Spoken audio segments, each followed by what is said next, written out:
Software बनाने का तरीका जड़ से बदल रहा है। ये एक ऐसा बदलाव है जो इंसानी सीमाओं को पार कर रहा है और कोड लिखने की कला को हमेशा के लिए बदल रहा है। सोचिए, अगर कोड लिखना अब बेकार हो चुका हो। ये अब कोई दूर की बात नहीं है, ये आज की हकीकत है जो पूरी इंडस्ट्री की नींव हिला रही है। एक ऐसी स्किल जिसे दशकों से सबसे कीमती माना जाता था, अब अपनी पहचान खो रही है।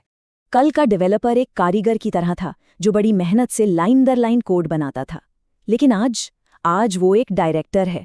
ये अब हाथ का हुनर नहीं बल्कि दिमाग की एक साझेदारी है, जहां इंसान सिर्फ अपना इरादा बताता है और मशीन उसे हकीकत में बदल देती है। इस बदलाव के पीछे जो चीज़ है वो सिर्फ एक और टूल नहीं है, उसे एक असिस्टेंट समझना बहुत बड़ी गलती होगी। ये है एक एआई को प्रोसेसर, एक ऐसा पार्टनर जो आपके काम में पूरी तरह से जुड़ चुका है और एक नया रिश्ता बना रहा है। कॉग्निटिव पार्टनर, ये शब्द यहाँ बहुत जरूरी है। इसका मतलब है ये सिर्फ ऑर्डर फॉलो नहीं करता, ये आपके इरादे को समझता है, या आपके कोड बेस को शायद आपसे भी बेहतर जानता है, और वो मुश्किल काम कर सकता है जिसे करने में इंसानों को हफ्ते लग जाएं। तो अब काम होता कैसे है? बहुत आसान। इंसान प्रोसेस शुरू करता है मकसद बताकर और उसे खत्म करता है फाइनल आउटपुट को चेक करके। बीच का सब कुछ कोडिंग, टेस्टिंग, रीफैक्टरिंग अब मशीन संभालती है।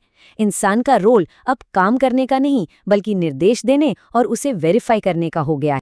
और इसका आर्थिक असर बहुत गहरा है। सोचकर देखिए, जब हर कोई पल भर में कोड बना सकता है तो प्रोडक्टिविटी की कीमत क्या रह जाती है? कुछ नहीं, वो एक आम चीज बन जाती है। असली करेंसी अब है स्पीड, यानी वेलोसिटी, एक आइडिया को हकीकत बनाने की रफ्तार। और ये सिर्फ ख्याली बातें नहीं हैं। डुओलिंगो जैसी कंपनियां अपनी टीमों में डेवलपर की स्पीड में 25% की बढ़ोतरी देख रही हैं। और ये अकेला मामला नहीं है। मर्काडो लिब्रे में कोडिंग में लगने वाला वक्त आधा हो गया है। रफ्तार तेजी से बढ़ रही है। और ये असर सिर्फ नए फीचर्स बनाने तक ही नहीं है, ये सिक्योरिटी पर भी लागू होता है।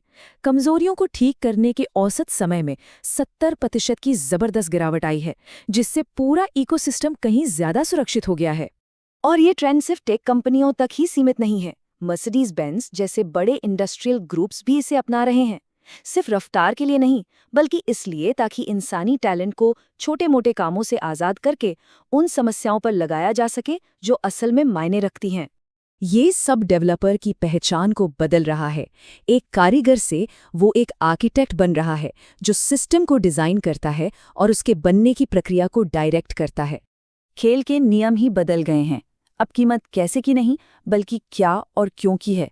सबसे ज़रूरी स्किल अब कोड लिखना नहीं बल्कि प्रॉब्लम को इतनी सटीकता से समझाना है कि मशीन उसे हल कर सके।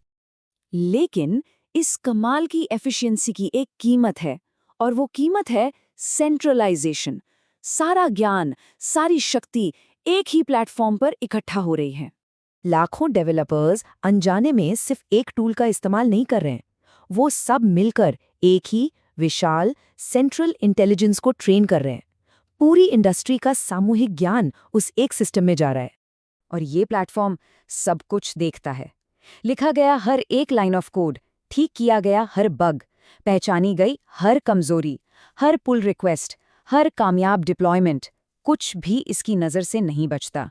और ये सिर्फ देख नहीं रहा है, ये एक्टिव है। सिर्फ पिछले साल में इस प्लेटफॉर्म ने 83 लाख से ज़्यादा सीक्रेट लीक्स को खुद ब खुद रोका। ये पावर है, लेकिन ये इस सिस्टम के आज़ाद कंट्रोल का भी सबूत है। तो ये सब हमें कहाँ ले जाता है? एक नई रुकावट की तरफ। जब कोड लिखना कोई रुकावट नहीं रह जाती, तो फिर इंसान की असली सीमा क्या बन जाती है? जब प्रोडक्शन अनंत हो जाता है, तो कमी किस चीज़ की होती है? अगर मशीन कुछ भी बना सकती है, तो ये कौन तय करेगा कि क्या बनाने लायक है? रुकावट अब टेक्निकल नहीं रही, ये सवाल है जजमेंट का, मकसद का और आखिर में हमारे विवेक का।